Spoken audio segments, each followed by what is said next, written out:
Good morning and welcome to a parent's part in Access Points. We're going to get started by introducing ourselves as facilitators. My name is Brittany Mills and my partner today is Laura Fogarty.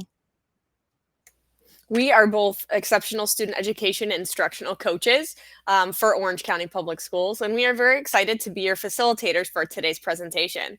Let's begin by our session by reviewing our expectations and commitments. In order to set the tone for today, we are making some commitments to you as the presenters, and in return, we hope that you'll make these commitments as well. These will help guide our actions during today's session. So reflect on these learning commitments and think about how you'll hold yourself accountable and stay engaged in today's session. Some ideas you may have considered are choose your attitude. Make the choice to approach our learning with a positive attitude. Be present with our participants throughout the discussion. Be playful, have fun, and enjoy the opportunity to reflect and share. And lastly, make someone stay. So consider positive possibilities.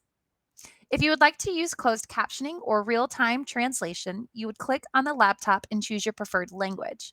To activate the closed captioning in the WebEx mobile app, you would click on the three dots at the bottom of the screen, toggle on closed captions, tap choose language, and select your preferred language. Just a couple of tips for using WebEx as we engage in today's session. There'll be particular times throughout this presentation that we'll ask questions and seek your responses. We'll have dedicated time at the end of this presentation where we will allow questions. Please write down any questions you may have throughout the presentation in preparation for our Q&A session. You can use a smiley face to provide reactions on the content as well as the pacing. Also remember that this presentation is being recorded, so please refrain from sharing any personal or confidential information about your child. Welcome to a parent's part in Access Points. This information is being provided by Orange County Public Schools and the Curriculum and Instruction Access Points team for parents, family members, and caregivers of students eligible to be instructed in Access Points. You may have chosen this session to better understand Access Points and your part as a parent or family member in supporting your child. We hope at the end of this presentation, you will be able to answer the following questions. What is an access point? Why do we have access points? Who is eligible to be instructed in access points? And how are access points provided in the classroom? So let's get started. Access points are what students need to know and be able to do by the end of the year at each grade level. These are similar to the general education standards. Access points explicitly state the actions students need to demonstrate in order to show their teacher they have mastered a specific skill or standard. For example, identify, calculate, and recall, summarize, and analyze. As you view this video, there will be 3 questions addressed.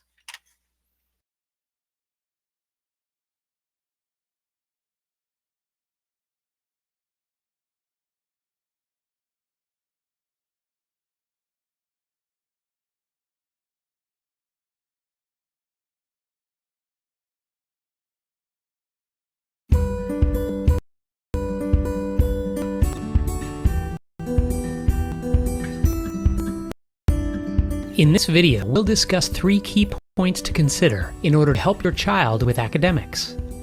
Why is standards-based academic instruction important for my child? What standards-based academic topics is my child learning? How do I find the standards my child is working on? Why is standards-based academic instruction important for my child? You may be wondering why you need to think about academics like reading, writing, and math when your child is home with you. One reason is that learning is enhanced when the home reinforces what the child is learning at school. Another reason is that doing things at home makes them more relevant to your child. In addition, academics are relevant and important for your child for several reasons. For example, by focusing on the same topics as others, peers.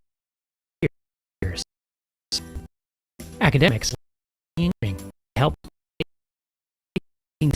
and while it might seem far away, academic skills helps prepare students for post-secondary possibilities.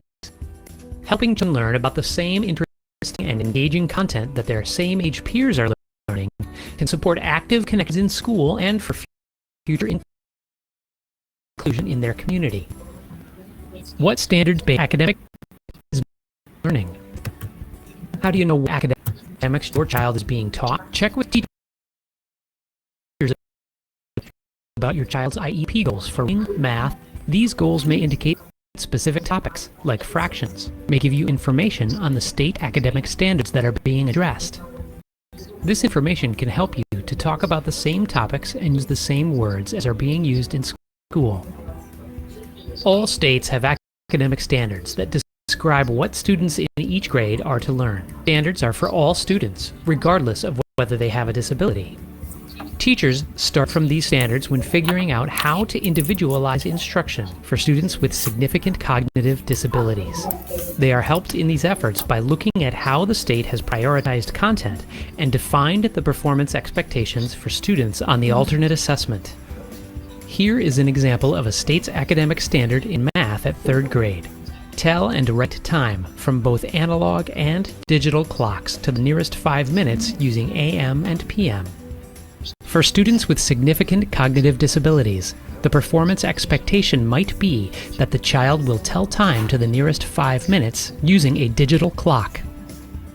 In reading, a state's grade 6 academic standard might be: determine 2 or more central ideas in a text and analyze their development over the course of the text, and provide an objective summary of the text.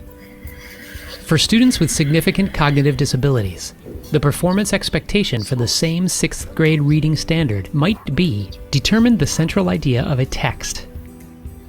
How do I find the standards my child is working on? You can find your state's standards on your state's education website. There, you will find the academic standards for each grade and subject area. You may also be able to locate the performance expectations for students with significant cognitive disabilities. These may be given different names in states. Some of the names are extended standards, connectors, essence statements, and access points. It is usually possible to find these prioritized standards by going to your state's alternate assessment page. Simply put your state followed by alternate assessment standards in your search engine. Knowing your state's standards can help you understand what is being taught when your child is in school. You might also talk with your child's teachers about how the academic curriculum is being taught. You can reinforce learning relevant to those standards through everyday activities with your child. More information on how to do this is provided in other videos in this series.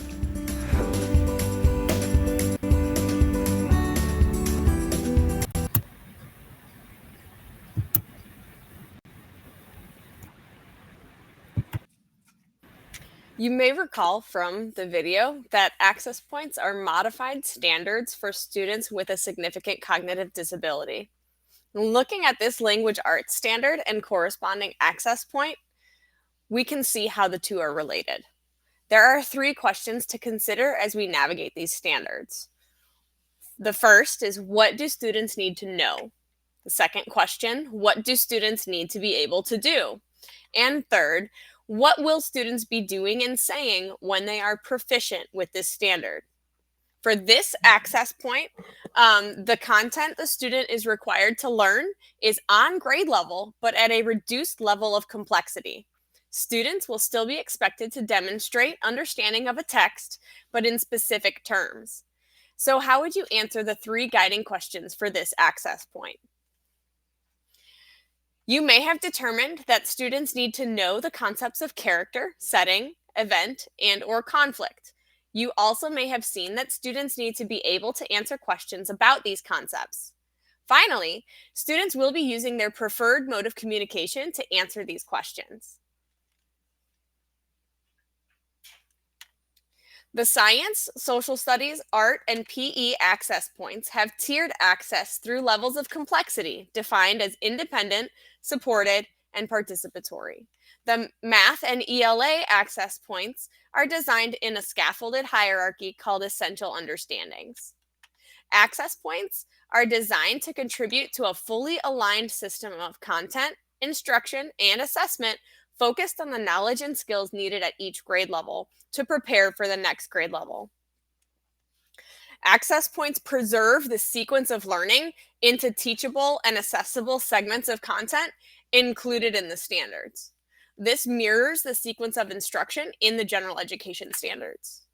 They also reflect increasing levels of complexity and depth of knowledge aligned with grade level expectations.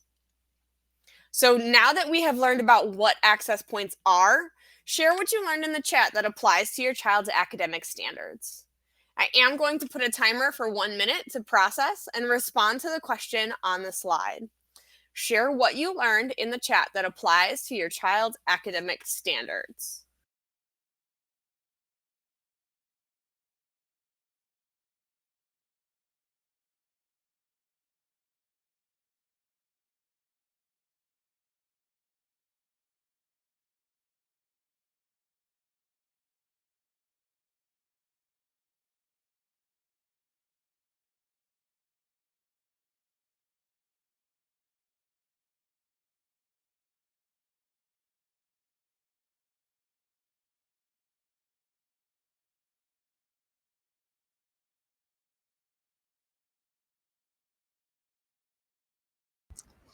So let's take a look at why we have access points, why they were created, and where we are headed with them.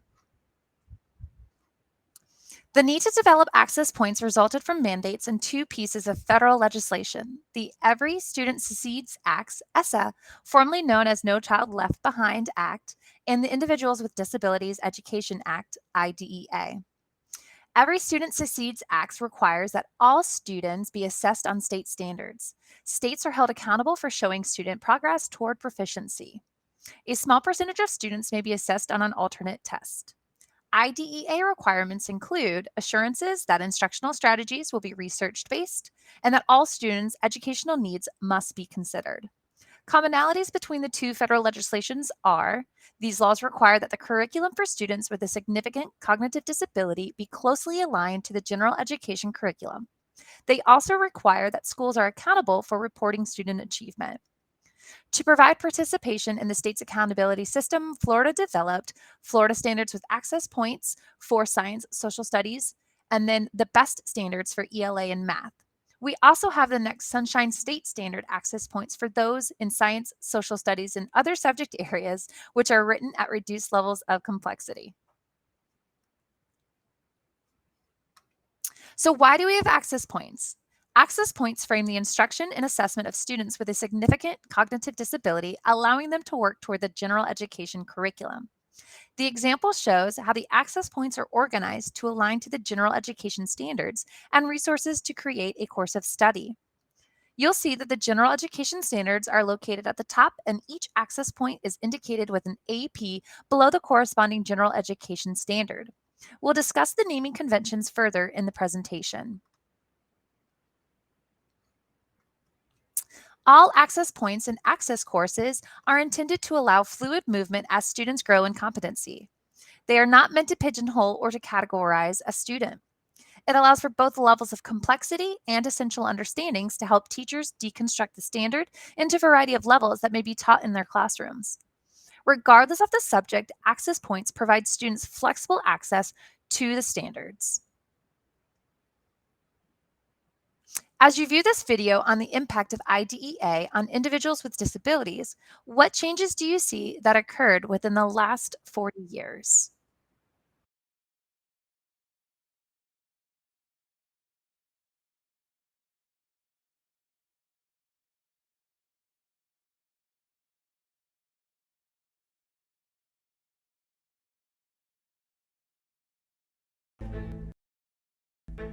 Well, there'll be a lot of limitations. They tend to do well performing only the simplest of tasks. I'm a lobbyist. A regular life? We've been together for 14 years. The cognitive ceiling limits their ability to work. I a business. The muscle tone prevents any possibility of in sports. I wouldn't expect much. I was on and Amy win so. It's a stretch for them to live past their 50th birthday. To be blunt with you, it's a lifetime of limitations. Your limitations. Not mine. Not mine. Not mine. Not mine.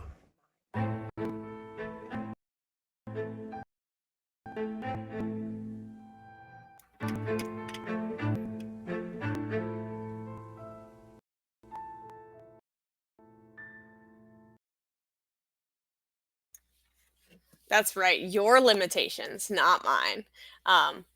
I love how that video really showcases how we hold all of our young students all the way through until they're not with us anymore to high standards.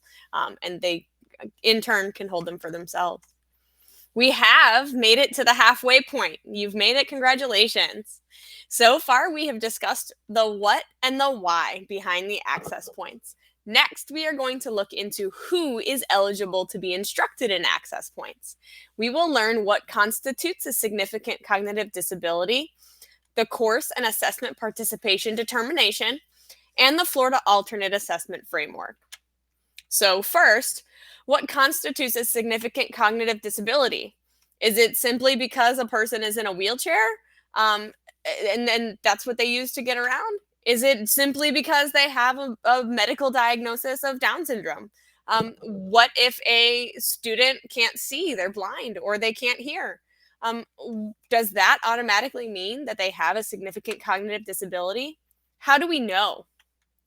We hear and use the term significant cognitive disability many times during our educational career. Many of us are unclear as to what the term means when determining the appropriate instruction for students. The determination of a significant cognitive disability is made through collaboration of IEP team members that have reviewed a variety of documents pertaining to attendance, language, assessments, medical information, and opportunities for instruction that a student has had available to them. Here are some of the questions that we take into account to guide our decisions for course and assessment participation. These questions assist in the determination for a student to either be assessed with the FAST benchmarks or the Florida Standards Alternate Assessment. Does the student, now these are only a few of our questions, we have many more that we consider, but these are the big three. So first, does the student have a significant cognitive disability, which again is determined by a team of people. Even with the appropriate and allowable accommodations, assistive technology, or accessible instructional materials, does the student require modifications to the grade level general content standards? Do they still require more after we've done absolutely everything?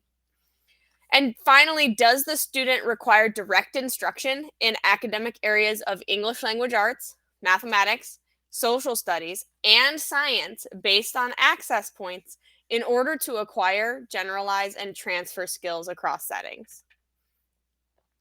Once the IEP team determines that the Florida Standards Alternate Assessment is the most appropriate assessment, the team must also decide which option will be administered, the performance task or the data folio. The performance task is designed to assess students at 3 levels of complexity, and results are reported through achievement levels, similar to the general education tests. Most students taking the FSAA will complete the performance task. The FSAA data folio is designed to address the needs of a small population of students who typically do not have a formal mode of communication and may be working at pre-academic levels. Student work in this option is aligned to predetermined standards and submitted via an online portfolio system during 3 collection periods throughout the school year. Scoring outcomes are designed to show progress along a continuum of access to academic content via reduced levels of assistance and increased accuracy. Most important is having a conversation with your school as these determinations are being made. You as the parents are the most important people on the IEP team. So let's think about how we would apply what we have learned so far about assessment to your own child's assessment eligibility. I again am going to set that timer. Please reflect on your own, and we do welcome participation in the chat box as you feel comfortable. So let's think about how we would apply what we have learned about assessments to your own child's assessment eligibility.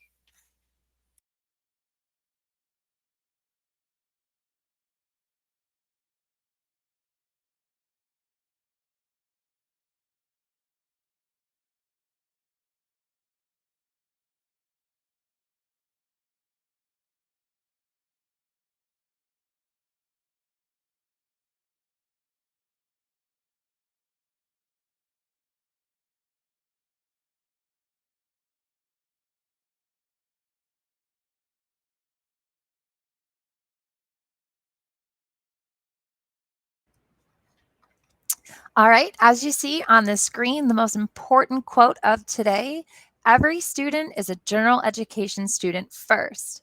We believe that we must look at each student as a general education student first and then make the determination as to what supports they need and how we can move them towards independence. So let's turn to our final question of how access points are provided. Orange County Public School uses 3 main resource libraries: CPOMs, the Access Project, and Curriculum Resource Materials, also known as CRMs. But before we go too far into the how, we want to point out that the access points and access courses are setting neutral. This means a separate classroom is not required for instruction in access points. Access courses are developed only for students with a significant cognitive disability. They provide access to the general education curriculum with increasing levels of complexity and depth of knowledge. They are learned with grade levels expectations and intentionally designed to foster high expectations for all students. The Access Points curriculum is organized in access courses as well as general education courses. We look at access courses through CPOMs in the Access Project. We're going to drop the links into the chat box so you can look at these when you have the opportunity. And so Laura's going to drop those in just a moment.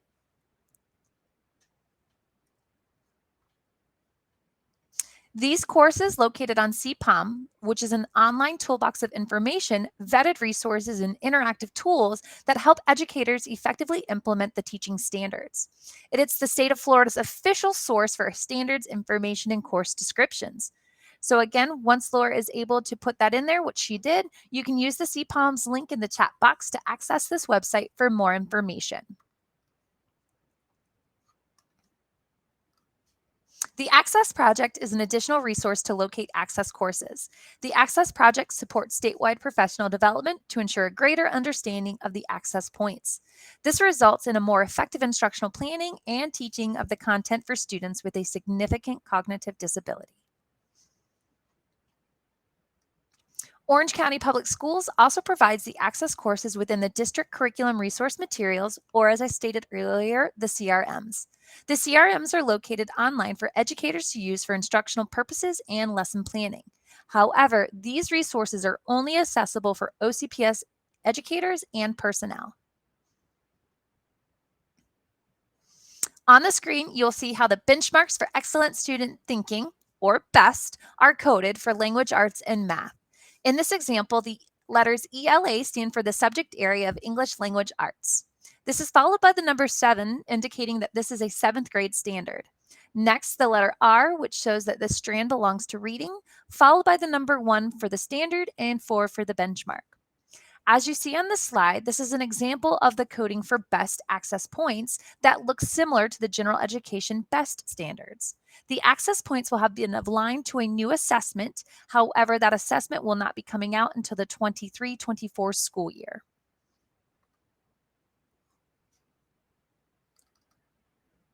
BEST access points are alternative academic achievement standards that target the important content of the Florida State Academic Standards, but delivered at a reduced level of complexity. They're designed to provide student access to grade level content. They're written for students with the most significant cognitive disability, and they're intentionally designed to academically challenge students with the most significant cognitive disabilities.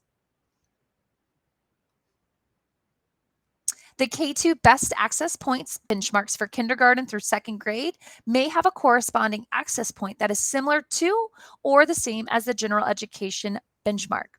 Differentiating an already fundamental or foundational skill will either deemed not appropriate or minor changes were made if that was perceived to be in need for the general education benchmark skill in a more manageable manner. And so that's when they determined if there should be an access point or not. On the screen, you'll see an example of a social studies standard. You may notice the coding for science, social studies, art, and PE are coded in a similar format, however, may vary from the ELA and math standards. The access points aligned to these subject areas have tiered access through levels of complexity and are defined as independent, supported, and participatory, and those are indicated in red. IN stands for independent, SU is for supported, and PA as participatory, which again indicates the complexity level of the standard in the access points. These access points were written and aligned to the next generation Sunshine State standards, but were not included in the revision for the Florida standards, nor best standards yet. We made it. Can you believe that? We have already discussed the what, who, why, and how about access points. Now that you know more about access points, we look forward to the future of our students that have received the best possible instruction within OCPS. So what opportunities can our students receiving instruction in access points look forward to? Maybe what's next is completing an Ironman? You never know until you try, right?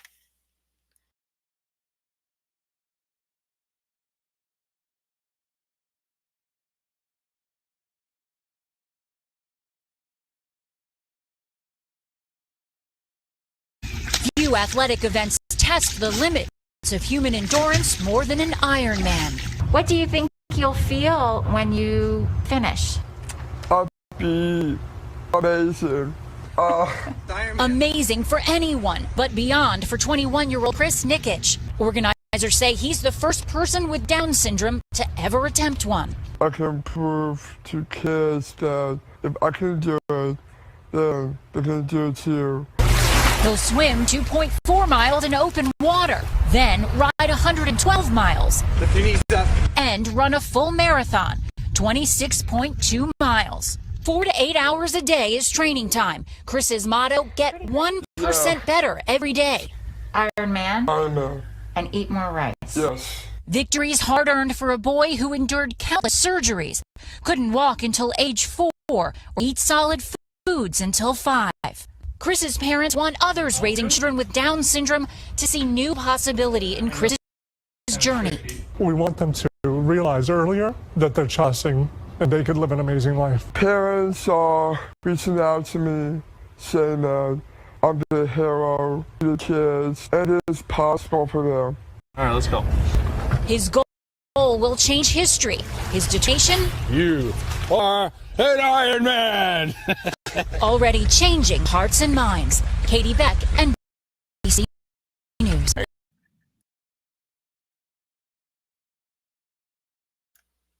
Yes, Chris is fantastic. And even since that video, he did in 2020, he became the first person with Down syndrome to finish an Ironman triathlon. And then because he made that accomplishment, he was awarded the Jimmy V Award for perseverance as part of the 2021 ESPY Awards. So that's even better. He continues to make us, push ourselves and be better. And that's one of his mantra is to be 1% better today than you were yesterday. So I think that's something that we can all learn a lot from. In addition to, or maybe if you're not super into the athletic and running and triathlons, there are lots and lots of academic options available for our students that are learning the access points. Another option is Think College, which is a national organization dedicated to developing, expanding, and improving inclusive higher education options for people with an intellectual disability.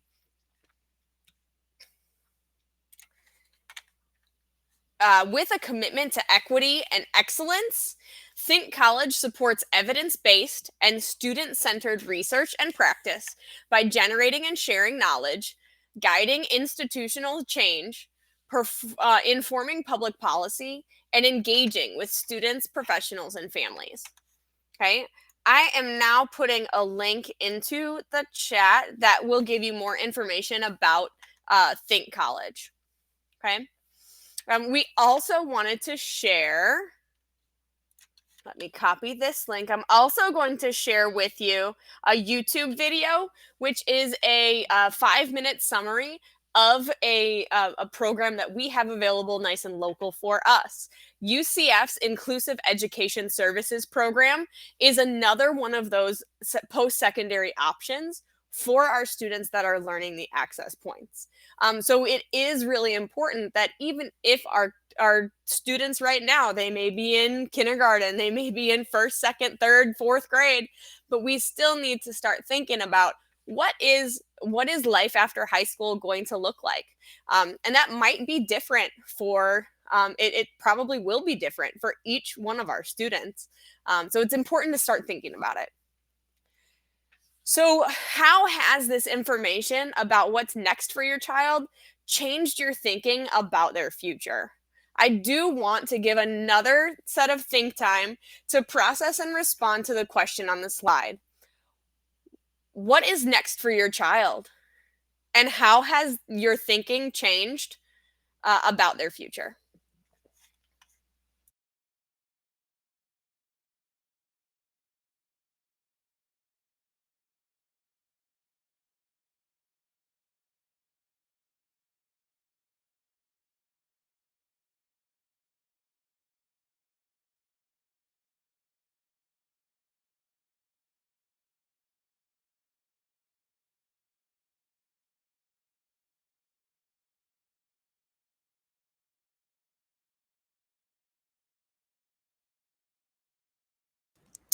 All right, so we are ending our presentation a smidge early because the YouTube video wasn't working.